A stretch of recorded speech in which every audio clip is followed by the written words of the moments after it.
Well, welcome to our latest in the editions of KCR, that's Kelowna Community Resources Center webinars, town halls with our community. We've had a series of different topics, everything from people who need money to people who collect money and distribute it to other worthwhile organizations.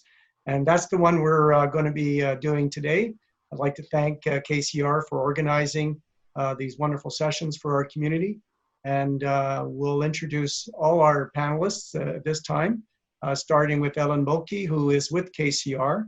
Will be followed by Lunetta Perry from the Rotary Club of Kelowna, David Knapp, the Central Okanagan Foundation, Doug Rankmore, KGH Foundation, Rianne Amadeo, United Way, and Christine McWillis from the City of Kelowna. So with that, Ellen, would you like to take it away? Absolutely. And thanks again, Norm, for helping us out and emceeing for the town hall today. I wanted to start off today with just what we've done is we've invited the leaders of our community who are our key funders to the not-for-profit sector in the Central Okanagan. In simplest terms, there's two parts to funding. One is receiving the funds and the other is of distribution. And when we're talking about receiving funds, we see how generous people in our country are. The latest stats show that about 84 Canadians aged 15 and over donated to charitable and nonprofit organizations. The average individual donation is about $446 a year. So that in total, Canadians donate $10.6 billion every year. So what is the key motivation to giving for Canadians? Research shows that the number one reason that we give money is because we have compassion for those in need. The other part of the funding is the distribution of the money. As a direct result of COVID, revenue for the not-for-profits have declined. Research shows that it's declined over 30%. As we've heard in previous town halls, organizations are reporting donations and earned income are down, and the community needs have really increased as a result of the pandemic. So our goal for today was to bring funders together for local nonprofits so we can learn from them about the funding and resources that have been made available. We also wanted an opportunity for nonprofit organizations to provide input or ask questions and have a community dialogue and to make new connections. So the funders that you see here today and others in our community have already made a massive difference. We talk about the metaphor of the pandemic like a storm in the ocean. We're all in the storm, but how we're traveling through the waves is very, very different. Some of us are in yachts and safely riding out the waves, while others are clinging to floating logs and in an attempt to try and stay afloat. It's the people you see here today and the agencies they represent that have really provided support to the community to try and ensure that we're all able to make it through the storm, especially those that are the most vulnerable in our community. And it is with deep gratitude to all of you that I'm very much looking forward to hearing from you and the work that you have done so far, and also the work that is yet to come. So thank you again, Norm, for letting me do an intro. Oh, that's great, Ellen. Thank you for the opportunity to be working with you and the whole team. So what we're going to do is we've asked each of our panelists to spend a couple of minutes, tell us a little bit about themselves and their organization. And then following that, we'll then dive into some questions. Should you have any questions, please feel free to put them up there on the Facebook site, and we'll have a look at it, or send them in through the Zoom features that you have available to you, depending on what kind of electronics you're using. So without any further ado, why don't we start in my top left corner, the newest Rotary president of the Kelowna Rotary Club, Lunetta Perry. Yes, well, thank you so much for having me. I'm honored to be included in today's panel.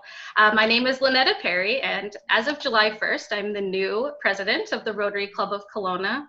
And often when you hear the word club, you may think of memberships you used to be a part of when you were a child, maybe Scouts clubs or sports clubs.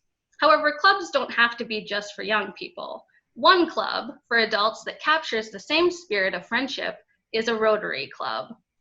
Rotary is an international membership organization made up of people who share a passion for and a commitment to enhancing communities and improving lives across the world.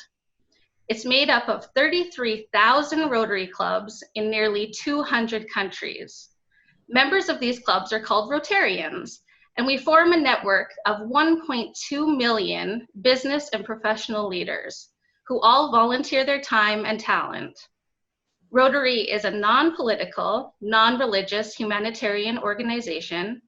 Each club uses its own judgment in conducting meetings in a manner that reflects Rotary values and principles. In 1989, service above self was adopted as the principal motto for Rotary, since it best explained the unselfish volunteer service.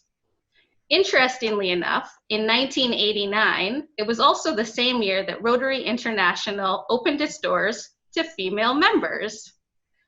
Rotarians are not afraid to dream big and set big goals. When Rotary set the goal to eradicate polio in 1988, there were 350,000 cases of polio in 125 countries every year. Rotary members contributed more than $2.1 billion and countless volunteer hours to protect more than 2.5 billion children from this disease worldwide. Today, we've reduced polio cases by 99.9%, and just 2 countries report cases of polio, Afghanistan and Pakistan. And the infrastructure that we helped build to end polio is now being used to treat and prevent other diseases, including COVID-19. At a local level, the Rotary Club of Kelowna was founded in 1928 and has a long and proud history of community and international service.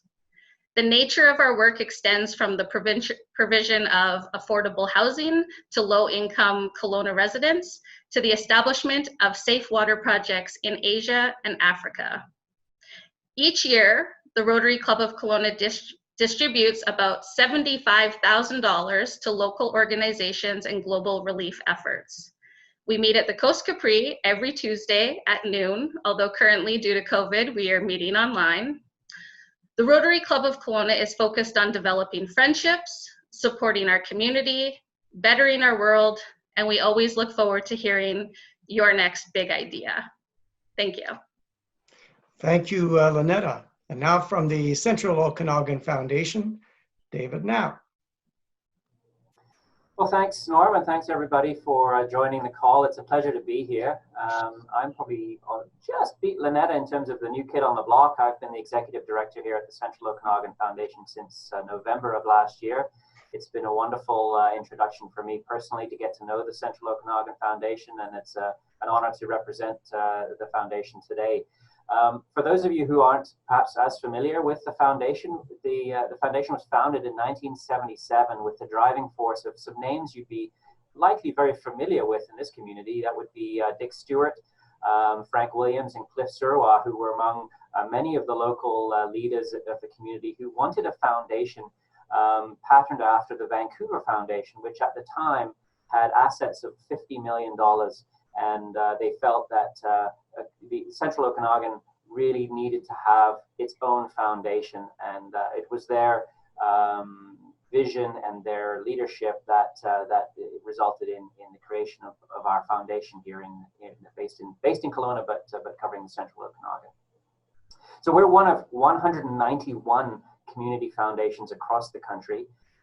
We work very closely within our community, but we have very much a broad base funding outlook, but also we look to our colleagues across the country to find out, what are they doing. So on the one hand, we're very locally focused, but we also have access to a great deal of support and best practices in funding, and we're always learning from each other. So it's wonderful to be a part of that group, but yet be very, very independent and very focused on our own communities. And really what we do here at the foundation is we work with donors to help them leave a legacy. Many donors come to us because they're looking for ideas. They've grown to love this community. They've moved here or they've grown up here, and they feel very strongly about this place and how special it's been and what it's provided for them and their families. So they approach the foundation often with wishes to pay it forward, so to speak, and make bequests to the foundation in perpetuity, which is forever, which means that those monies get invested at the foundation and are dispersed every year into either a very specific mandate as given to us by their donors, and we fulfill those wishes, or it's very broad-based where they say to us, we know the needs will always change. Please work with the nonprofit, the charitable organizations to direct with the funds where the need is the greatest. So our team does that and stays very close to where the need is the greatest, and that's, I guess, the other piece of what we do at the foundation is finding out where the biggest impact can be made. So right now, we are at $35 million in our endowment, which is not a little bit shy of the 50 million mark, but it's certainly where we'd like to head, and certainly we're heading in that direction. And we've been very busy with COVID response of late. So our regional focus. It's been wonderful to work with some of the folks on this call in strategic partnership and being able to quickly respond to the urgent need, again, to where the need is the greatest, both from our local fund, but also through our association with Community Foundations of Canada and deploying funds through the federal government in a very quick way. And it's amazing to me how quickly we can do this when we try. We can spin out funding programs within weeks if we really have to. And it's been incredible to see the work of the entire community coming together to make that happen. For the future, the foundation is always looking at, okay, what's next? How can we continue to be a leader in philanthropy? We're working on things such as impact investing, which is helping nonprofits access funding sources that may be unavailable to them for special projects. Social enterprise, we're working in collaboration on a Center for Social Innovation, bringing together a number of parties and looking to really capitalize on some of the strategic partnerships that we've been really working on the last couple of months, in my case, within the community, but also a little bit beyond. So a glimpse from the past, a bit of the current, and also where we're headed. That's the Central Okanagan Foundation. Thanks. Thank you, David, and congratulations on your recent appointment, and most of it being through the COVID period, it sounds like. So yes, yes. Been a lot. Quite the expert now. Doug Rankmore. Doug, I think we've known each other for quite a few years as well, and you were great work at KGH Foundation. Why don't you tell us a little bit about yourself and the foundation? Thanks, Norm. I appreciate it. Yeah, we've known each other a fair amount of time. I'm relatively new to my position as well. I'm in my 10th year, so one day I'll get it right. Really appreciate the invitation. Pardon? That'll be both of us. Really appreciate the invitation to be here. The KGH Foundation is a public healthcare foundation. We're a registered nonprofit, and despite our name, we're not part of Interior Health. We're a separate organization with a nonprofit board of directors. We work with the community to address healthcare needs broadly, both in IH facilities and elsewhere.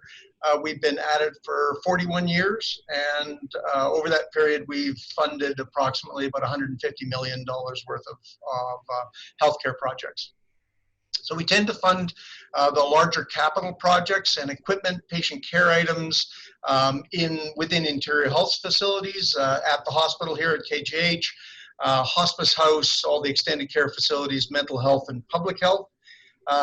Some of those projects we've done in the last couple of years have been, we did a project for electrophysiology, which is a heart rhythm program here at the hospital, finishes off the cardiac program here.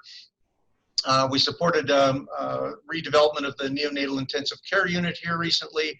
And of course, last year, we just opened up Joanna's House, which we built for people traveling for care at KGH. We do also a variety of kind of non-project oriented things. We just are starting a new bladder cancer treatment program that the foundation is funding. And we're just starting a retinal surgery program at KGH that the foundation supported. So we also have a smaller grant program for kind of onward level funding, smaller grants aimed at patient-centered care. And we're a little bit of a different hospital foundation in that we do also provide some funding to community agencies. Over the last couple of years, we've developed a community funding project for children's healthcare through the Kiwanis Community Legacy Fund. And we funded 6 community programs this year. We, of course, have partnered with the United Way and Central Okanagan Foundation on things like the Car Seat Initiative in the past.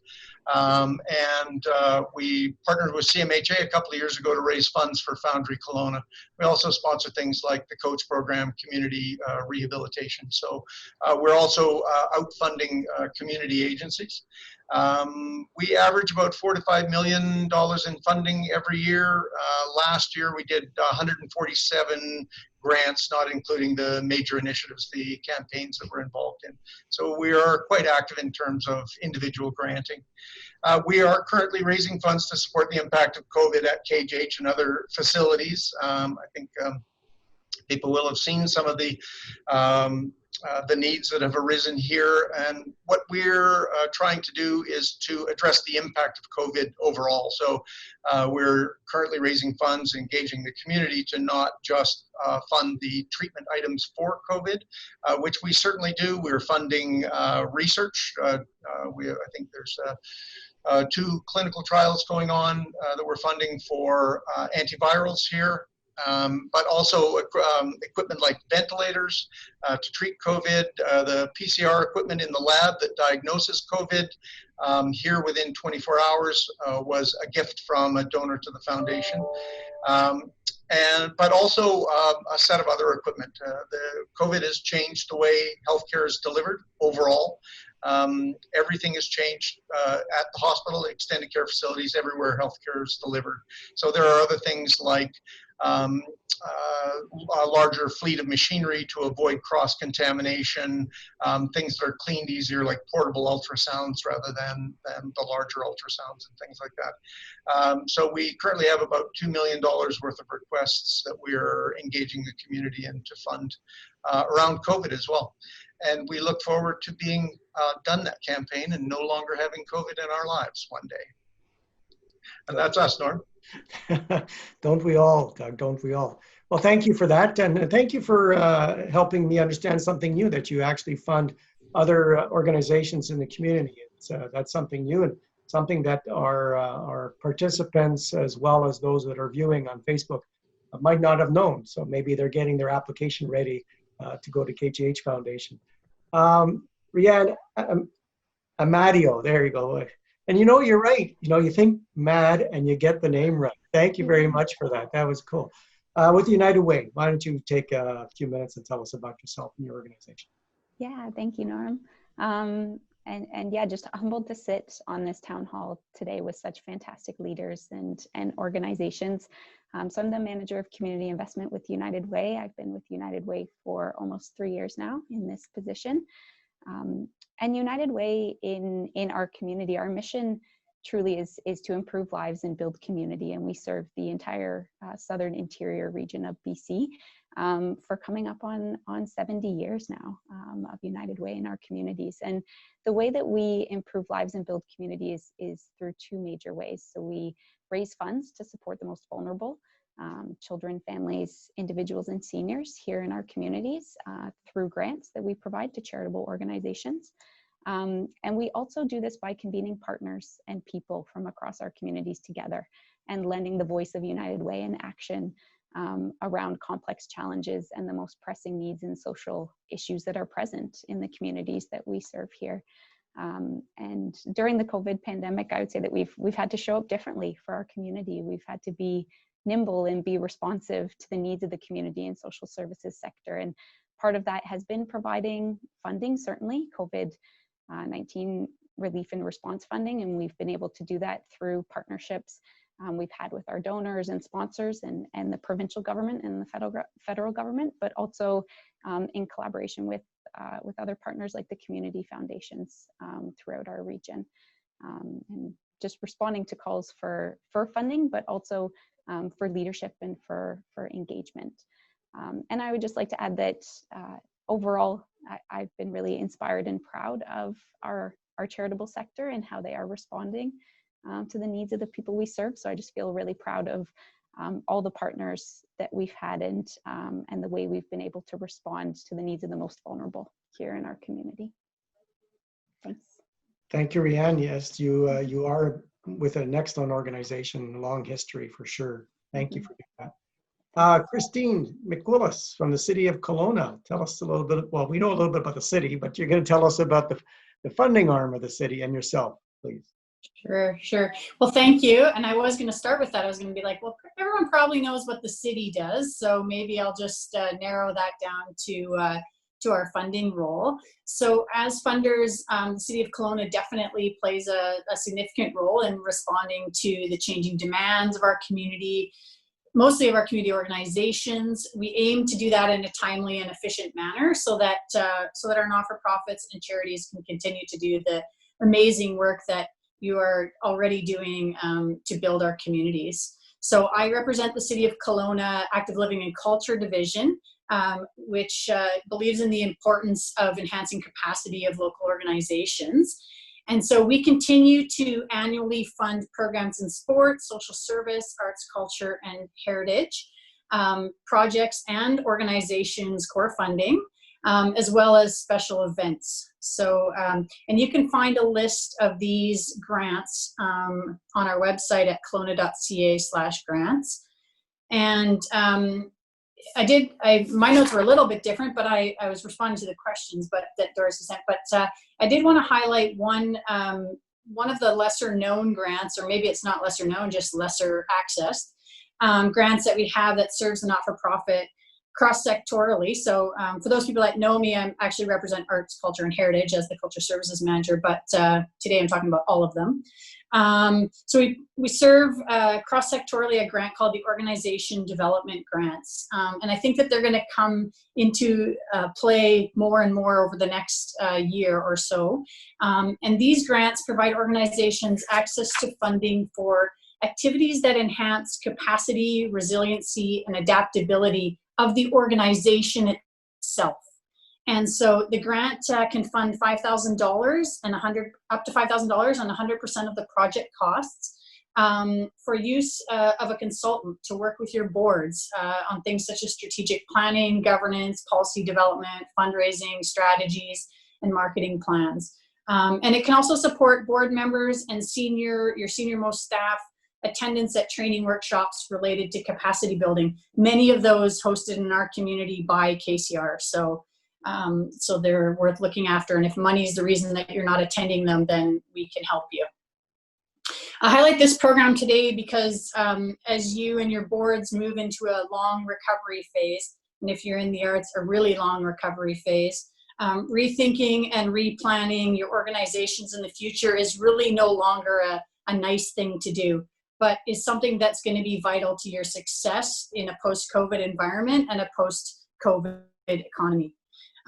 While all of us are facing the same global pandemic, each of our organizations is facing their own unique challenges and circumstances. And public and private funders across the country are adapting programs to these new challenges that communities face, but there will never be a one-size-fits-all program that will suit all your organizations.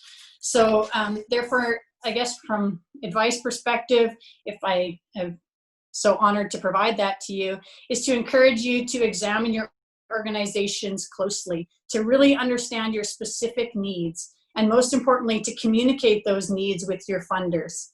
And I should say communicate those very specific needs. I bolded that and then I didn't say it. Most importantly, communicate those very specific needs with your funders. The future of funding in the private and the public sector is uncertain. That much is known for sure. We don't know where funding will go. However, open and honest and transparent dialogue about your successes, about your challenges, and your specific needs can help us to ensure that the limited resources that will become available or are currently available will go to the right places. So funders live, work and recreate in many of the same places as you do, and we share your vision for a strong and vibrant community. We just need the information to help us get you the funds to do the work that you do. Thank you for that, Christine. And my first topic that I want to put out there is exactly on that, is how do you get your money? So in your case, you probably get your budget through municipal taxation. And that money is allocated to you by an order of the City of Kelowna Council through their budget approval process. If I'm correct in that, have you seen any change through COVID to the amount of money that you're getting to redistribute to the community? And to the rest of you, since you don't have the ability of getting tax dollars, I assume, maybe you can discuss a little bit about how you go about raising funds that you can then redistribute to the community, and whether or not that's changed through COVID. Christine, you want to start us off?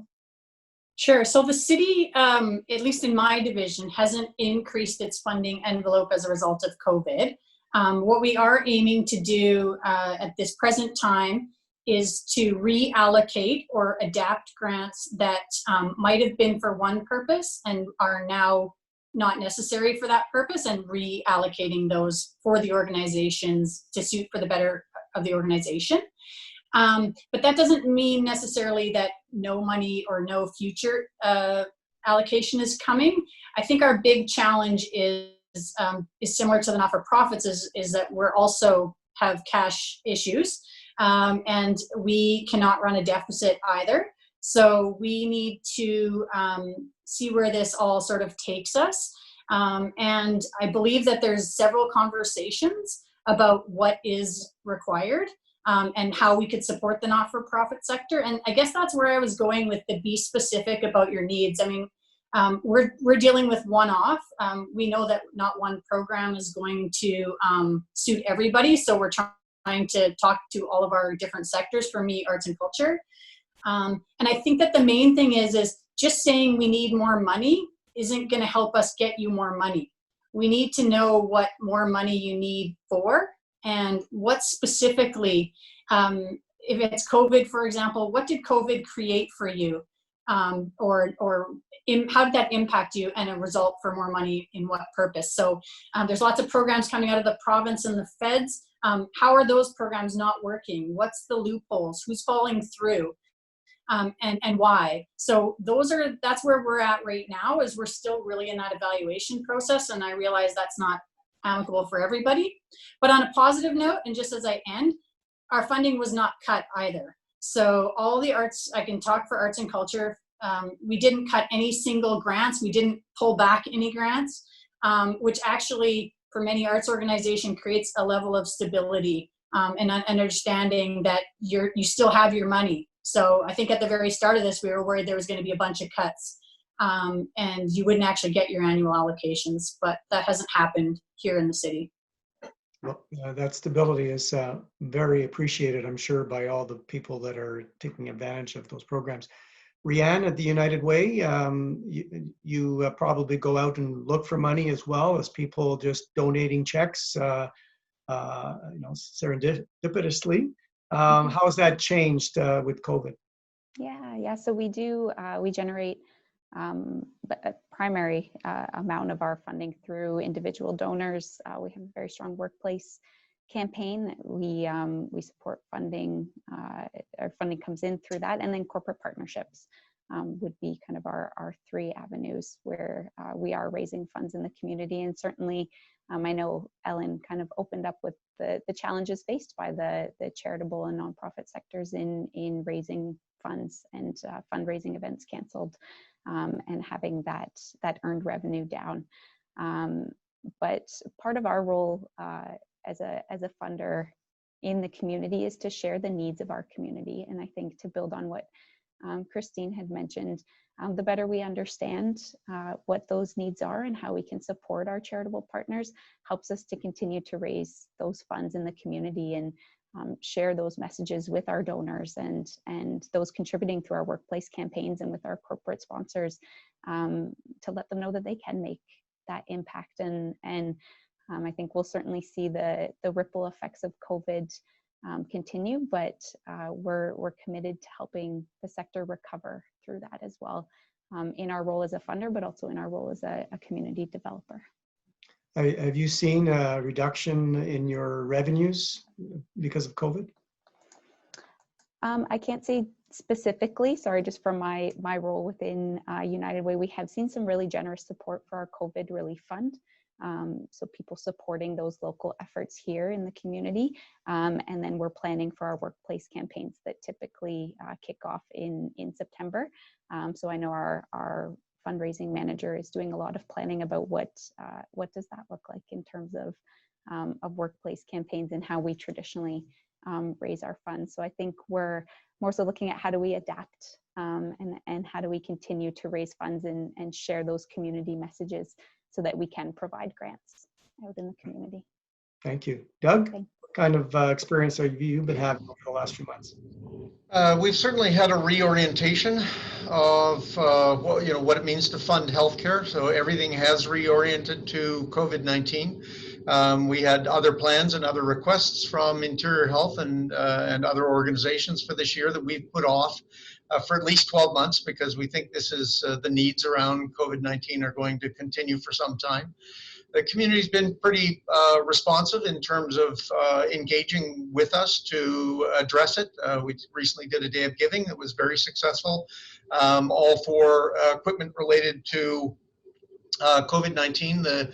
The requests have increased, I would say, quite dramatically in terms of the immediate need, and so we are looking at other ways to be able to address those immediate needs.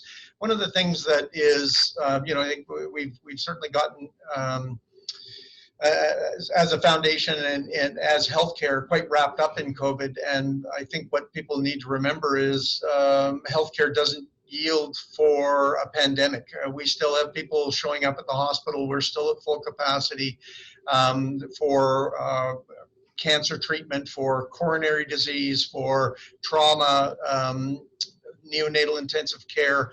All of this goes on over top of COVID.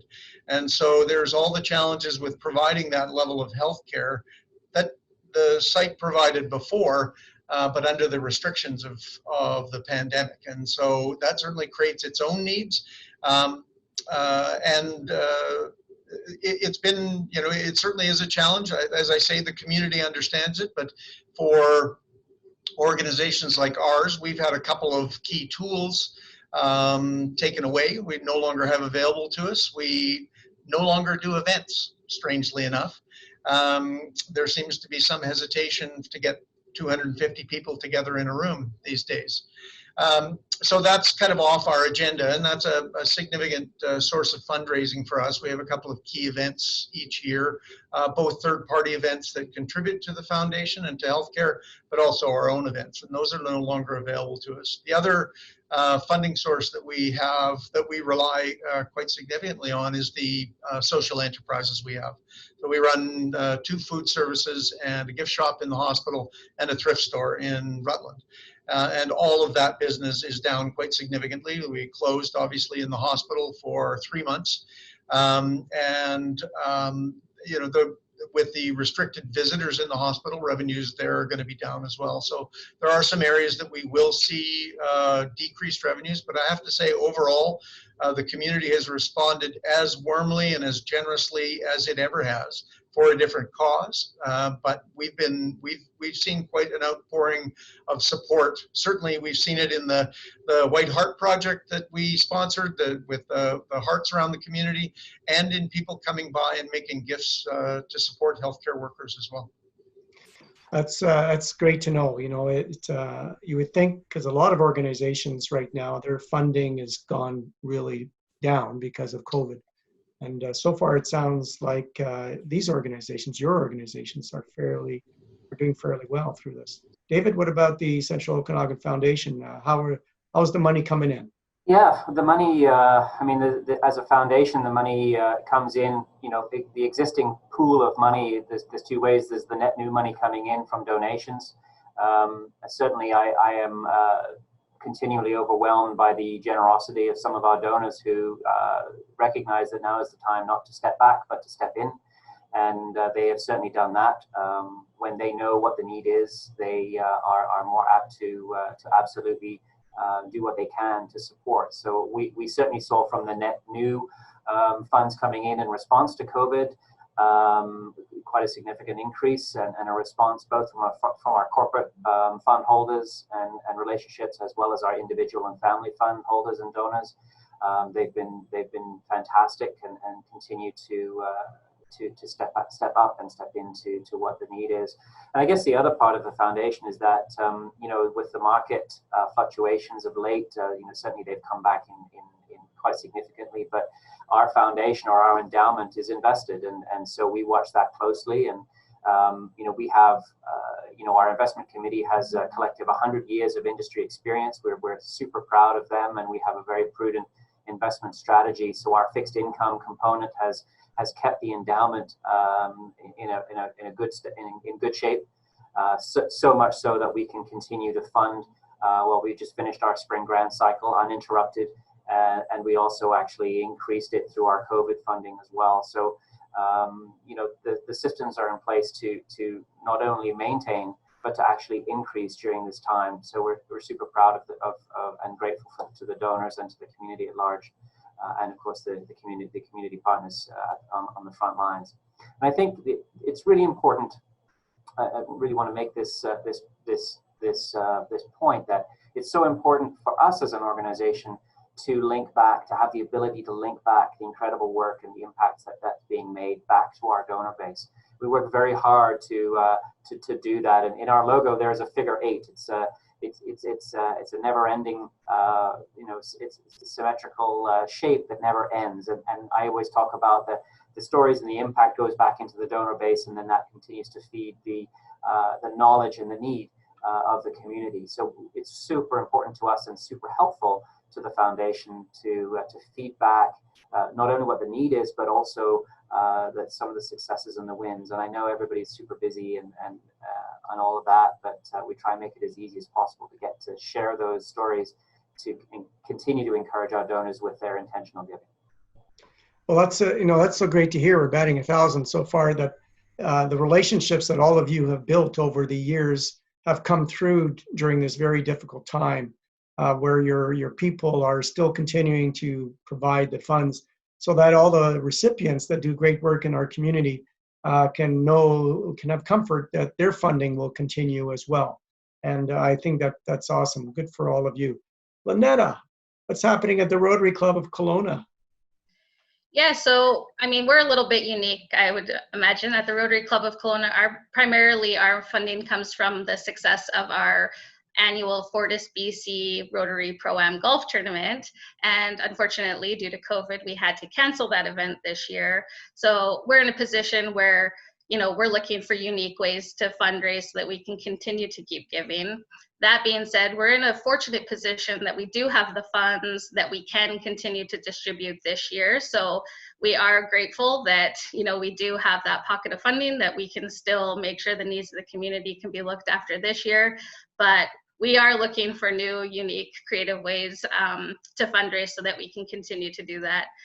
The Rotary Club of Kelowna does also have a foundation that we can look towards, and of course Rotary is a large network, Rotary International. So, we're a funder that is committed to, so long as we know what the needs of the community are, that we'll try to find a way to meet that need. But unfortunately, losing our major fundraiser is a bit of a blow, but we're working to replace that funding. Maybe we should have a virtual golf tournament and see how that would work out. We're talking about it. I'm sure with the members that you have at your Rotary Club, as well with all the other Rotary Clubs, there will be opportunities for further fundraising and for people to continue to ask for the dollars, which leads to my next question that we've received is, have your expectations changed at all during COVID as far as people submitting their applications? Do they have to say it's COVID related or anything at all that's changed because of COVID? So if people who are watching this want to apply, should they be aware that something has changed in the last year that because of COVID, and anyone can feel free to jump in. I won't be signaling anybody out. So, unmute as you wish. I can quickly step in if that's okay.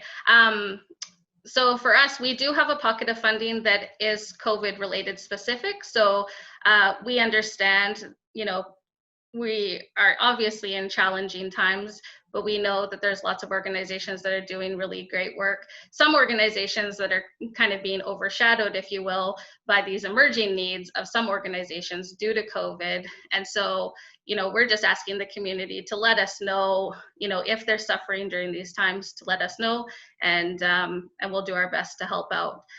So there is some COVID related specific funding that is available.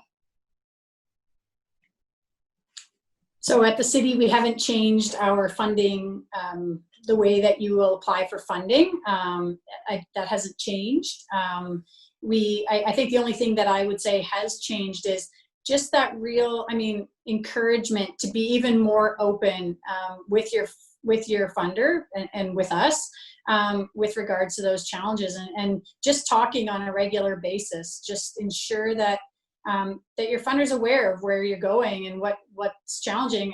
To know that you can't do your biggest fundraiser or you've postponed it, but it's still unlikely. I think a lot of times when we talk about public sector funding, it's about not being caught off guard, not being surprised when we hear an organization. We'd rather know you're going to approach crisis than when you're in the midst of crisis and we have to respond quicker. Because I work for the city, but I will say we're not super fast at responding. So let's just, give us the heads up that things are going down a bad path and you might need some help and in the future. And then we can start to get it early. And we do have people in all of our sectors, arts, culture, heritage, sport, and social development, that are all working with organizations on a daily basis through some of those challenges, and not just with funding, but also with support and trying to link them and advocating to our MPs and MLAs about what some of the programs are and the loopholes that are falling through. So I think the only thing I would say is more open dialogue with us would be great. And that's probably the only thing that's changed or will change, at least for arts and culture funding for next year. Thank you. Anybody else want to tackle this one? I'll jump in. We do still have some specific COVID funding available for charities in the region. Rianne and my colleagues Leanne and Aaron in the North and South Community Foundations have been collaborating for some months now on being very responsive to the immediate need that have resulted as a result of COVID. So we still have some funds available for that, knowing that certainly there'd be an initial push for funding as people adjust, and that as we move into the next phase of this, into the recovery phase, that there may be some needs that we just don't know about yet, but will start to emerge in the coming weeks and months. So yes, we do have that available, and that is completely separate from our normal granting cycles. So that is that. And yeah, I might just chime in as well. Our regular granting cycle doesn't start until early in the new year, so January 2021. So we haven't necessarily thought about exactly how that application or if that application might change. But I would just say that, context helps. I think while COVID can be related to most anything within organizations, given how it's impacted, fundraising and funds coming in and operations and services and programs. So I think that context is always helpful, but I think as a funder, I also realize that not everything to do with your organization is specific COVID related. And there's many things that are important and critical in our community that maybe will adapt to COVID, but still need ongoing funding and support to meet the needs of our community. Norm, I would just add that we're, while we do a limited amount of public funding, we're probably what you would term as oversubscribed right now with the needs at the extended care and hospice and the hospital itself, the requests significantly outweigh the amount of available funds. I would guess that that's the same for every organization, Doug, that the asks are always more. You know, we're all trying to put ourselves out of business, right? We all want to make sure that there are no needs that are unmet. But, you know, the reality is that that's not the way the world works. So thank you, all of you, for answering that. I had one specific question sent in. And by the way, if any of our participants watching either through Facebook or through Zoom would like to ask a question, you can do that.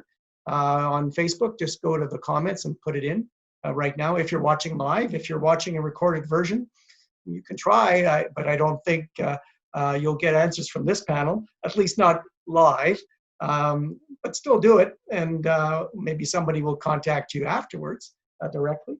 Or you can, of course, put it in through the Zoom Q&A feature if you have that available to you on your Zoom on your computer. So one person then sent in a question saying, is there any funding available for veterans? Do any of you provide specific funding for veteran organizations or veterans individually? Seeing none, I'll take that as the answer. Everybody's staying on mute on this one. Well, I don't know if it's no. I think the answer is, what would be the context, and what is there a project? Is it a specific realm of veterans? Is it, I mean, we don't like within arts and culture, we don't have a veterans organization that we've funded, but we also haven't had one that's applied. So it's not like we've declined funding for that. So I guess the would have to be a little bit more specific, but if somebody had a specific thing they were looking at or a need, then that might just be, it sounds like maybe in all of these, we just need to know what that is, and then tell you whether there's a program available for it. Yeah, agreed. You know, as far as the foundation goes, we fund any charitable organization through broad-based arts and culture, heritage, historical, environmental, animal welfare, health and community services, children, youth and families, education, and global initiatives. So if veterans falls in any of those, we're good. Lunetta, you're off mute. Does that mean you want to submit something too? Yeah, I mean, I would say the same thing. I mean, we certainly would look at the application and consider it as much as any other. So just a matter of having the application details and figuring out what it is. Awesome, thank you. So I'm gonna interrupt our usual flow of things. We still got about 10 minutes left. I'd like to give you an opportunity to do an elevator pitch. And the reason why I'm asking that is, if I have $50 or 50,000, and I'm looking at all of you, it looks like all of you would be great places to put that money. So why don't you give me the elevator pitch as to why I should pick your organization, Central Okanagan Foundation, or United Way, or KGH Foundation, or Rotary Club of Kelowna. City of Kelowna, you're going to get my money anyway because you're taking right out of my taxes. So, you know what? Give me the elevator pitch. Give everybody the elevator pitch. Why we should give you our money. So let's start with Doug Grankmore. Doug, elevator pitch. And by the way, the elevator goes up to at least 100 floors. So take your time. Perfect. I'm never known for running over time, Norm. You know, I think that everybody represented here represents everything that is great about a community. You know, this may not be the perfect elevator speech, but I think you'd be well off committing money to any of these organizations because they've all funded tremendously important projects over the years. I think the thing that I would say specifically about the KGH Foundation is healthcare affects everybody. Sooner or later, you know, if it's mental health or community health or the extended care facilities, hospice, or the hospital itself, at some point in your life, this is going to be a very poignant place for you. The small things don't necessarily happen here. Most of the things that happen here are very, very poignant, important, and often milestones in people's lives. And so that's what, you know, the funding that the foundation tries to represent, or the impact that we try to represent, is that ability to affect everybody's lives positively. And depending on, you know, you're coming in here for, probably the foundation has had a role in either supporting its ongoing, refreshing equipment, or actually allowing it to be here. So while, again, I would support every one of these organizations, sooner or later, we're going to see you here at KGH. Okay. Thank you for that, Doug. Very diplomatic of you. Lunetta, how about telling us why Rotary should get my 50 bucks? I mean, I agree with Doug. I think giving your 50 bucks to any one of these organizations, it's going to go out into the community and do good work. I believe we're all great stewards of the money, and we care about the communities we live in. I think one of the interesting things about Rotary, though, that separates these maybe all apart is Rotarians are people of action. So one of the unique things about applying for a Rotary grant is that we actually look for opportunities to also volunteer with the project. And so we're not just giving out money to an organization, we're also trying to contribute, whether it's painting a fence or gardening or, you know, helping fix up appliances up at Silver Lake, whatever it is. And so I think that's one of the interesting things about Rotary as an organization is that we are people of action, and we want to go out and we want to meet a need, not only financially, but also, you know, get dirty and help out as well. So awesome. Thank you. David, over to you. Yeah, thanks. Thanks very much. Again, I don't believe that we're in competition for donations here. I really think that everybody represents an option, and I think that's really what the kind of discussions I have with our donors, which is, you know, primarily it's help me leave a legacy. What can I do and what feels right to me? And I think it's up to all of us, I suppose, to help people be more intentional about their giving and get people really connected with something they feel very, very good about, and that they continue to give and give back to where it matters most to them. I'm reminded of a situation. I won't name any names, but one of our family fund holders had set up a bursary in memoriam for her deceased husband, and so there's a bursary out there for I believe it's a medical student, and the medical student had sent me a very nice letter and thanking me profusely for the foundation and allowing her to pursue her studies, and I forwarded that letter obviously to the fund holder. And she said, every time I get these letters, it absolutely makes my day, and it reminds me of why I did this, and it reminds me of my late husband, and it feels so good to know that the money that we've invested into the bursary fund can continue to do work year after year after year and make a positive difference in the life of a young medical student. So that's about leaving a legacy, and those stories really warm the heart. Yeah, the stories really tell everything, don't they? Thank you for that, David.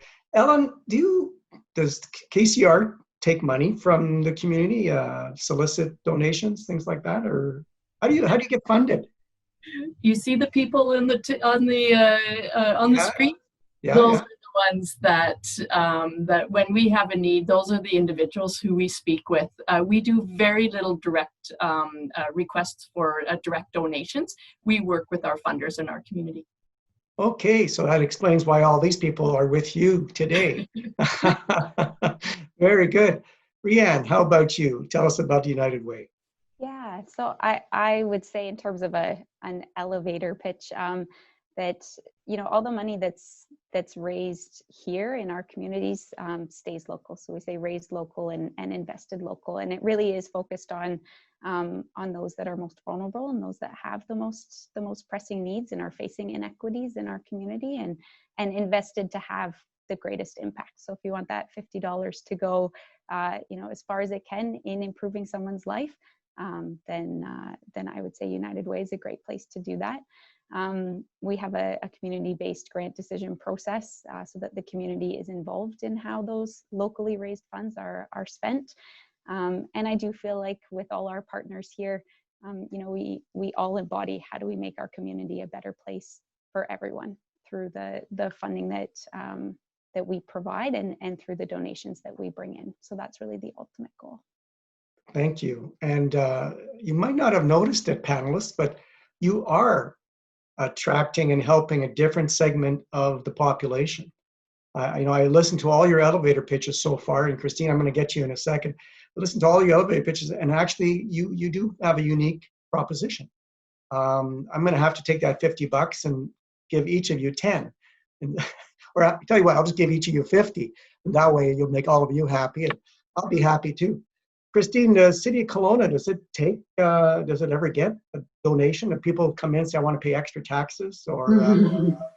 Well, not in that way. I mean, we'd love if you pay your taxes. That would be great. Cash flow is obviously an issue, but I think though that one thing to think in mind with the city is that the funding that goes to organizations isn't guaranteed. So in the sense of every year in the budget cycle, council has the ability to change the priorities. And so where we've had a grant program in arts and culture and sport and social development in the past, that's easily moved in a budget process. So every year, while you guys, are doing the elevator pitches for those donations, us as managers in our departments are making the elevator pitches for our areas.